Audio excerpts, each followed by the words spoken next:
Em 2 de setembro de 1940, a revista norte-americana Time publicou em sua 10ª edição um artigo sobre a alteração na rota da companhia aérea Panam entre a cidade de Nova York e o Rio de Janeiro.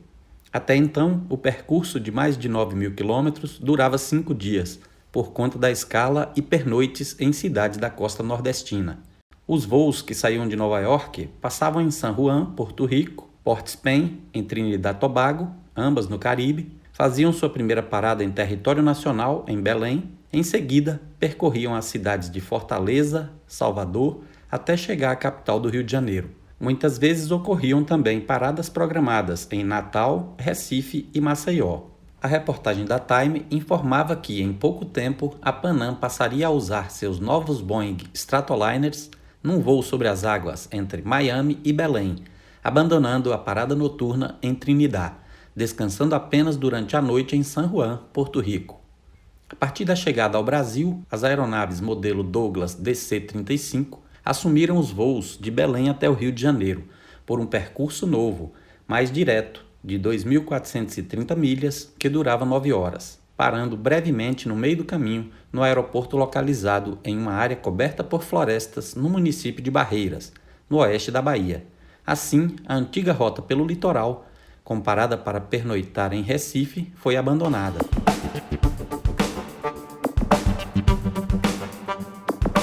O local onde se instalou o aeroporto de Barreiras foi encontrado por um homem chamado Felix Blotner, gerente de operações da Panam, que no Brasil era chamada de Panair.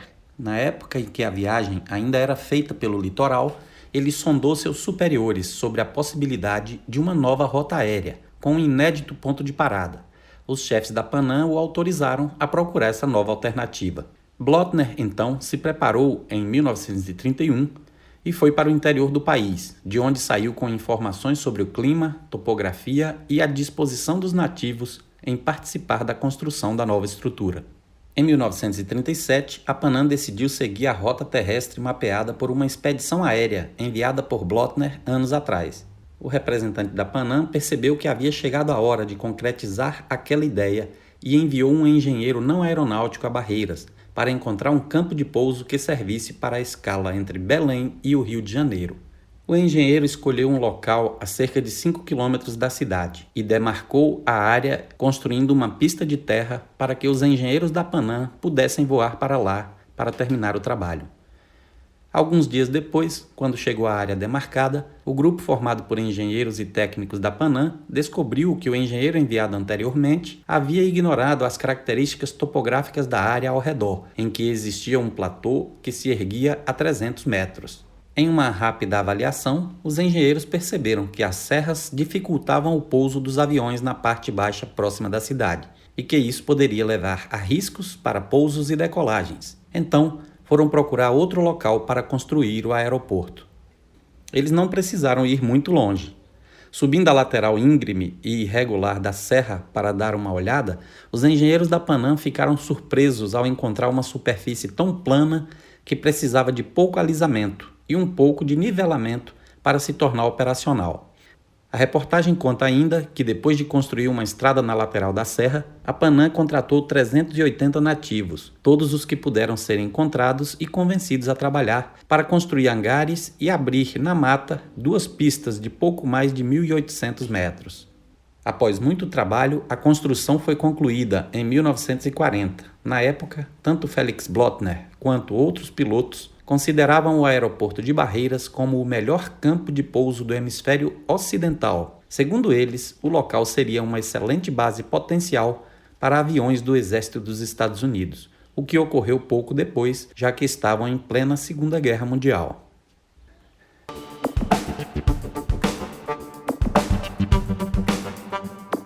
Além de ser considerada como ponto estratégico nos mapas da época da Segunda Guerra Mundial, Barreiras teve 2 de seus cidadãos envolvidos no mais sangrento conflito da história. O pracinha Eurípides Lacerda Pamplona, único homem da região a participar dos combates na Itália, e a capitã enfermeira Araci Arnaud Sampaio, uma das raras graduadas em enfermagem nascida em Barreiras no ano de 1917. Enquanto Eurípides participava da campanha da Força Expedicionária Brasileira nas montanhas italianas, Aracy trabalhou no Hospital de Livorno, local de atendimento dos feridos das forças aliadas.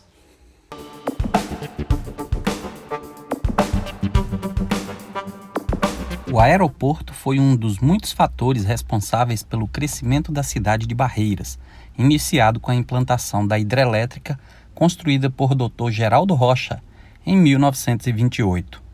Isto viabilizou a instalação de usinas beneficiadoras de cereais e algodão, uma fábrica de tecidos, um curtume industrial e, em 1930, a construção de um grande frigorífico industrial que produzia e exportava charque, paio, salame e salsicha. A abertura da primeira agência bancária em 1943 e a utilização do Porto de Barreiras para o escoamento da borracha da mangabeira, gêneros alimentícios e até ouro dos garimpos de Goiás fizeram da cidade um grande centro regional.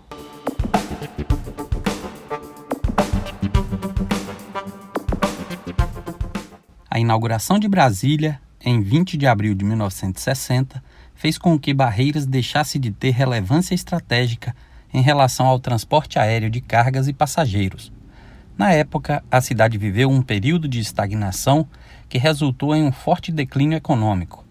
E isto afetou gravemente a aviação civil, que teve seu foco voltado para a nova capital federal, que fica relativamente próxima a Barreiras.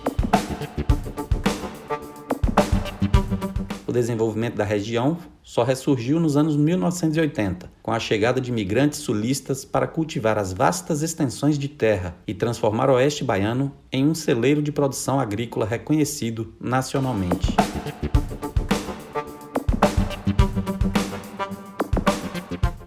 O aeroporto de Barreiras, que já funcionou como grande hub da aviação brasileira, era bem equipado, possuía nada menos que 4 pistas de pouso, com as 8 cabeceiras espaçadas a 45 graus e que se cruzavam no centro, permitindo pousos com qualquer direção de vento, com toda a segurança. Entrou em declínio e foi desativado por volta de 1964. Atualmente a estrutura recebe até 3 voos comerciais por dia, com aeronaves turbohélice ATR-72, de 68 ou 70 assentos, chegando ou partindo para Salvador, Belo Horizonte e Brasília. Sejam bem-vindos a Barreiras. Por favor, permaneçam sentados enquanto os avisos luminosos de taxistas estiverem ligados. Solicitamos cuidado especial ao abrir os compartimentos superiores e retirar as bagagens. Fumar e utilizar telefone celular não será permitido no trajeto entre a aeronave e o terminal de passageiros. Passageiros em trânsito para Brasília e Ribeirão Preto permaneçam a bordo.